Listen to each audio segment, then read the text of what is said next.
लोकसभा चुनाव के बाद अब सभी राजनीतिक दल निकाय चुनाव की तैयारी में जुट गए हैं। वहीं निकाय चुनाव पर आम आदमी पार्टी के प्रदेश कार्यालय प्रभारी अशोक सेमवाल ने कहा कि हमारे प्रदेश अध्यक्ष लगातार दिन में 8 घंटे जनता से रूबरू हो रहे हैं। साथ ही दावा किया गया है कि बहुत ही जल्द पार्टी के कैंडिडेट्स भी सामने आ जाएंगे। उन्होंने कहा कि जितने भी कैंडिडेट्स हैं उनके साथ अध्यक्ष संवाद करेंगे और चुनाव को लेकर मंथन किया जाएगा। साथ ही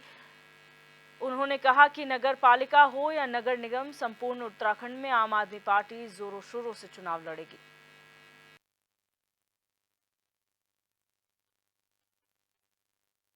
लगातार जो है कंटिन्यू दिन में 8 घंटा जो है पब्लिक के बीच मीटिंगें कर रहे हैं और लगातार जो है कैंडिडेटों की जो है अब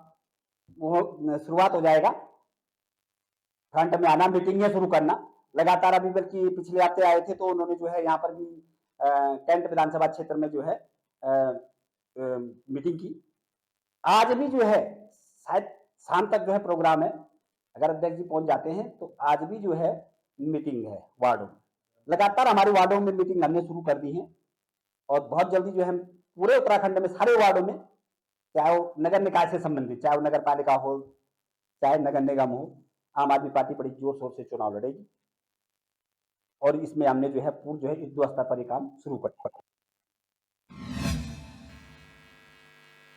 और हिमांशु गौड़ हमारे संवाददाता इसी खबर पर हमारे साथ लाइव जुड़ चुके हैं। हिमांशु, जानकारी चाहेंगे, निकाय चुनाव की तैयारियां चल रही हैं, क्या कुछ जानकारियां हैं और जो तैयारियां हैं निकाय चुनाव को लेकर प्रशासन उसमें कितना आगे बढ़ा है?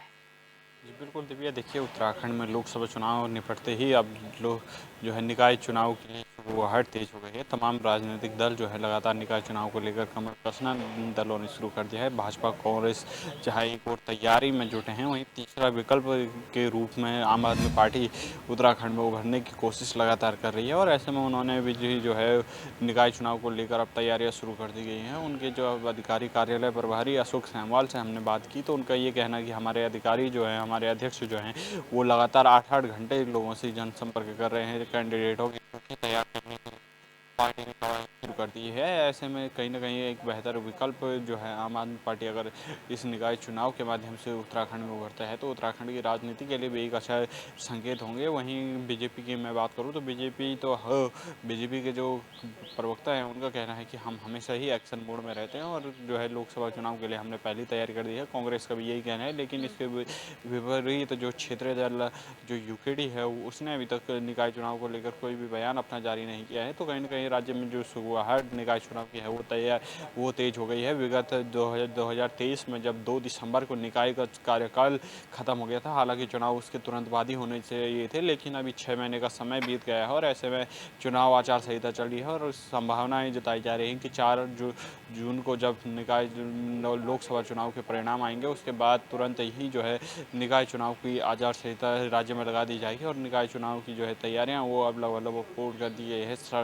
शासन प्रशासन जो है अनुसूचित वार्डों को चिन्हित कर रहा है, नए वार्डों को तलाश की, जो नए वार्डों को चिन्हीकरण का जो काम है वो लगभग पूरा कर दिया गया है। ऐसे में शासन प्रशासन अलर्ट मोड पर अब निकाय चुनाव को लेकर दिखाई दे रहा है। अच्छा हिमांशु, यहाँ पर परिसीमन की अगर बात की जाए तो क्या परिसीमन का काम पूरा हो चुका है? क्योंकि कहा गया था कि निकाय चुनाव जल्द होने हैं, ऐसे में जब घोषणा होगी उससे पहले परिसीमन और जो तमाम काम हैं वो पूरे कर लिए जाएंगे, उसका क्या अपडेट है? जी बिल्कुल, देखिए परिसीमन आयोग का जो है काम लगभग पूरा कर दिया गया है और परिसीमन को लेकर जो है काम लगभग पूरा कर दिया गया है। ऐसे में जो है निकाय चुनाव को लेकर परिसीमन आयोग का गठन जो है विगत में कर दिया गया है। हालांकि इस कमेटी को जो है फरवरी में ही अपनी रिपोर्ट जो है राज्य सरकार को सौंपनी थी, लेकिन वो अभी तक वो रिपोर्ट सौंप नहीं पाई है और ऐसे में तमाम तैयारियां परिसीमन आयोग का कहना है कि हम चुनाव आयोग को जल्द ही अपनी जो है सूची तैयार करके दे देंगे और परिसीमन का, क्योंकि महिला वार्डों को इस बार सरकार चिन्हीकरण कर रही है और सरकार का कहना है कि हम 50% जो है महिलाओं को इस बार प्रतिनिधित्व निकाय चुनाव में देंगे। तो कहीं ना कहीं ये बेहतर विकल्प के रूप में हम देखेंगे कि अगर परिसीमन आयोग समय से पूर्व ही अपनी रिपोर्ट देता है, तो महिलाओं को कहीं न कहीं इस बार बेहतर प्रतिनिधित्व निकाय चुनाव में देखने को मिलेगा। अच्छा, 50% प्रतिनिधित्व की आपने बात की, महिलाओं को रिजर्वेशन की भी यहाँ पर बात हो रही थी कि जल्द ही परिसीमन के साथ साथ रिजर्वेशन भी तय किया जाएगा कि कौन सी सीटें हैं जहाँ पर रिजर्वेशन होगा, कितना रिजर्वेशन दिया जाएगा, क्या उसको लेकर भी यहाँ पर कोई बात चल रही है, ये रिपोर्ट तय हुई है? बिल्कुल, देखिए परिसीमन की मैं बात करूँ तो लगभग 50% जो है परिसीमन की बात जो है